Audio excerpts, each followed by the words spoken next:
All right, welcome to the first lesson on our unit on ancient Egypt. So this lesson is following up with the unit we just did on what is a civilization, and Mesopotamian civilization, at least as much as we could get into it. Excuse me. But the bellwether question you had leading into this first lesson is, do you want to be remembered? And that is a targeted question. The reason why I asked that is, well, obviously, the Egyptians wanted to be remembered. They did so many things in where they wanted to be remembered. And that was to be remembered in two ways. The first way is just, well, we want to be looked at as larger in life here in this life. But you could definitely make an argument that they wanted to be looked at as larger in life or more accepted in the afterlife, down with the gods, make it past Osiris, things like that, if you know much about Egyptian mythology. The pyramids, picture you see right there, that's one of the major reasons for that, is this idea that it's a passageway into the afterlife to show those in the afterlife, the gods of the afterlife, that you were this important of a person and you deserve a good afterlife, and that your actions in your mortal life, that you deserve that, basically, like I said before. So when I asked you the question, do you want to be remembered, it's fun to talk about that, or I shouldn't say, well, fun or interesting, however you want to take it, but definitely I hope thought-provoking in the idea that when you kind of look at yourself with that same question with, do you want to be remembered, you look at it in a personal light, as well as maybe just in a societal light, like how the group you're in wants to be remembered, or the society you're in is being remembered. It can make you think a little bit. So, with that being said, when it comes to being remembered, we modify our actions a lot accordingly. Like, we do certain things in our lives with the understanding that if I do this, I'll be remembered in this way. And it can be as simple as the idea, like, I'll be remembered by that girl I liked in a certain way, or that guy I liked in a certain way. Or at least I hope I'm in controlling how they view me, or that group I want to be part of. We do things, or we modify our actions or what we say to just be able to essentially control the moment and how we're remembered. That isn't just like an after-death type thing, like I want to be remembered for the rest of my life in this way, although yes, we're definitely getting that. I just mentioned how Egypt is definitely like that, and for a lot of respects, almost everybody is like that in one way, shape, or form. But it also has to do with just how we make decisions in our day-to-day life is bent on this idea of how we want to be remembered by certain people. And even ourselves, the idea that we bring up this idea that, well, I want to be at peace with myself because I want to remember myself in a good way, and so therefore I'll modify my actions. And when it comes to the afterlife, there's a lot of people, a majority of people in the world today that modify their actions based off of their religious belief, thinking if I can be this way, I can have a better afterlife. Because you want to be remembered by, say, God, or whatever deity or divine type of being that there's a belief in that you deserve that afterlife that you're hoping was promised to you.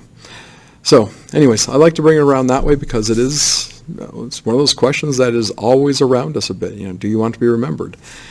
Some people could just say, well, no, I don't. And if you do, you have to work hard, especially in today, especially in the idea of social media, especially with all this data being collected on everybody for, whatever purposes, but definitely consumerism. It's you could almost say it's incredibly hard, if not impossibly remembered in the day and age we live in right now. So then the question becomes, how do we control it? And I like to tell stories in class. I'm not going to do it right here, just how, there's a lot of times when we're remembered for things that we don't want to be remembered for. Like that one thing that you just wish wasn't ever brought up again in your life, and someone always has to mention it. We all seem to have those things here and there, if at least not just one thing for each one of us, most likely multiple when we go through life, where just please don't bring that up again.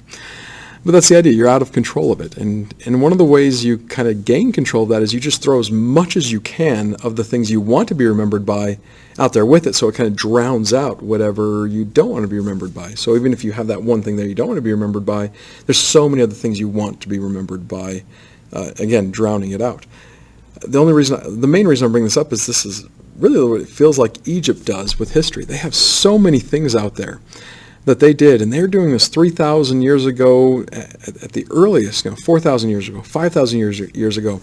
They're doing things where they're just so prolific in how much they put out there. And I'm showing pictures on the PowerPoint slide to just kind of represent this, where, everything's pretty grandiose, pretty large, again, larger than life. Massive amounts of statues, tons of writings, tons of buildings. There's still groups of archaeologists and historians out looking for kind of like the next undiscovered Egyptian city under the sands. There's just so much out there, and it's believed there's even more. But just the fact that I'm even talking about them right now, he actually tells us that they did it. They're being remembered in a way probably that, well, maybe they're not in full control of how it is, but a lot of us are fascinated with Egypt. And that right there, in a way, they're winning that battle of how they wanted to be remembered, even after they're essentially a civilization that is in the past, is not with us today. So just keep that in your mind as we're going through all the lessons we have on Egypt. I guess I had two more pictures. I kind of forgot. Two more pictures got to go along with it. This is a picture I like to show. Again, it's an artist rendition of what the city of Thebes may have looked like, something like about 3,800 to 4,000 years ago, and definitely up to the point of 3,000 years ago. But just, again, remember the picture I showed of Ur in the last unit? It's just kind of the smaller city. You had that ziggurat of Ur in there, but it's a tiny area that it really takes up. And then you'll see something like this, and Thebes really is a massive place, with that palace just being, well, the best way I can put it, as I've said it a few times already, larger than life. And Egypt really is a civilization that really put their foot on the map pretty good. More so than anybody else, and in a way you could say set the standard for almost everybody else. This right here is, if I remember correctly, the entranceway, at least a CG rendition of the entranceway into the temple complex of Luxor. And if you're looking at there, like, look at the people in the bottom left. And those are supposed to represent just kind of like normal sized people like you and I. And look at where their heads are compared to just how big, just massive those statues are. So, and I'll show you actually pictures of this, the way it looks at least today, later on when we get through the lesson more. But it's kind of fun to see how what we think it might have looked like when it was just in its heyday, even with the paint on it, which is no longer there anymore, but just how big it is. Again, larger than life. Now, the purpose of the rest of this lesson that we're going to take, part one basically of this unit on ancient Egypt, is talking about, well, their geographic, like the geographic area of where they come from, why it's such a big deal, and what enabled Egyptian civilization just to be so much more grandiose, bigger, larger than life, huge, awesome, whatever descriptor you want to put in there, than pretty much anybody else, any of their other contemporaries of early civilizations. And a lot of it just comes down to, man, they had it easy. Like, they had the time. When I say easy comparatively in those days, not our days. But Egypt was by far the easiest place to start farming. Easier than Mesopotamia, much easier than India or China. The Nile River essentially irrigated itself. The food just was there, and it was just fairly easy to go through. Fairly easy to set up a civilization and set up a society along the riverbanks, and especially in the Nile River Delta. Something that needs to, if you don't know what the Delta is, it's this area of any river that just widens out and is about to empty into the ocean or into the sea. And the Nile River Delta is especially large. I really think the largest delta in the world is the Amazon River. Anyway, I'm getting off base, I apologize. But the Nile River Delta, something to put in your notes, please, is that the Nile River Delta is known as the breadbasket of the ancient world, meaning that they produced so much food that if need be, they could feed everyone in the ancient world. Now, when I say the ancient world, I'm talking about basically like the Fertile Crescent in Egypt, and that was the known world to them over the period of time. I'm not necessarily talking about China and India, but who knows, maybe they could have dealt with feeding them as well, just for how much food they were able to make there. It was quite incredible. But when you have so much food, of course, you're going to have a lot of, when you have more food, and please write this down as well, when you have more food, you always have more people. When you have more people, usually you're more powerful. You're able to do more. Yeah, I do say usually, and that's something I'll talk about later in a class lesson. I don't want to get way into it in this lesson just because I'm worried about how much time we're already taking. But basically, more food equals more people usually equals more power. And that's power to do anything. Power isn't like the idea of the size of your armies, the power to make huge structures, the power to invest in the arts, everything that Egypt was able to do. They just had more people to do it because they had more people that had time to do so.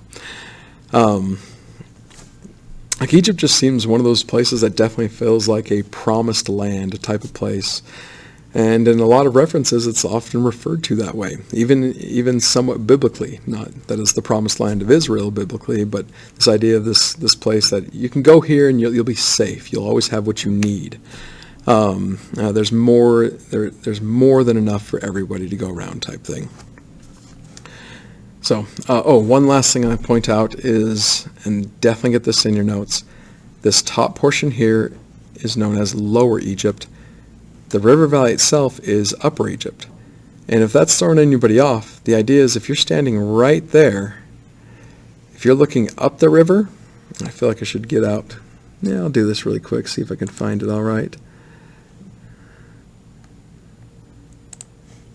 Okay, if you're right there, and you're looking this way, which to us looks like south, I have no idea why that just jutted out there. But if that's looking south, you're looking up the river. But if you're looking this way, then you're looking down the river. So the lower section. So hence lower is the northern part, upper is the southern part. And that doesn't make sense to as much as the way we look at maps, but you do need to know that. Hint, hint, if you hear a question or see a question on the quiz that says Upper Egypt is south of Lower Egypt, well, the answer is true. Let's see here, see if I can fix this. Oh, whoops, I did not want to do that. Oh, darn. Okay, sorry. Okay, moving on. This is where I like to talk about just a little bit of how we find out about what the Egyptians did. And there's a lot more I could talk into this, but I'm just going to go in a little bit. The picture on the left, at least what I think is left to you right now, you have the guy with the two cattle. We know that at the moment he is plowing. We understand that they had the concept of plowing, getting their fields ready for the alluvial floods, the idea where the Nile River floods and just renourishes the land. On the right-hand side, you have what's called an Egyptian shadoof, at least I believe that's what it's called, if I'm remembering correctly off the top of my head. And this is a simple irrigation technique. This isn't the idea of like moving water for miles, like the Mesopotamians, the Sumerians definitely would do. But it's just the idea of like, I don't want to bend over and grab water out of the river. I'm just going to come up with this counterweight situation where I can just lift the water up to me and then go dump it out. Like the Egyptians really didn't need extensive irrigation techniques. They came up with some over time, most definitely. But they didn't necessarily need them, especially in the beginning. The river itself created the farm. I'm realizing I didn't explain this earlier, but the way the river irrigates itself is it would flood regularly. And it would bring that sediment and that renourished soil, or loess, however you call that. Loess. I don't know if I ever pronounced that as well. But basically new soil, and dumps it on the farmland, and then you're ready to go for next year's crop. So, now like I said earlier, you have this concept of Upper Egypt and Lower Egypt. But on this slide, what I like to explain here is this idea that how we think Egyptian civilization first kind of coalesced together. And it's a lot like civilization we think that started in Mesopotamia.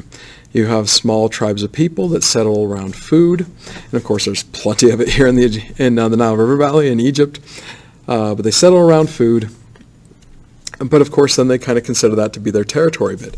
Other groups come and settle in, and at first you probably get along with each other, they're like too far away, but of course as you grow larger and larger, there's conflicts, arguments, and there's definitely evidence of a lot of tribal fighting, to the point where groups will band together and coalesce together until you finally get two major kingdoms, the kingdom of Upper Egypt and the kingdom of Lower Egypt, each with their own king, hence kingdom.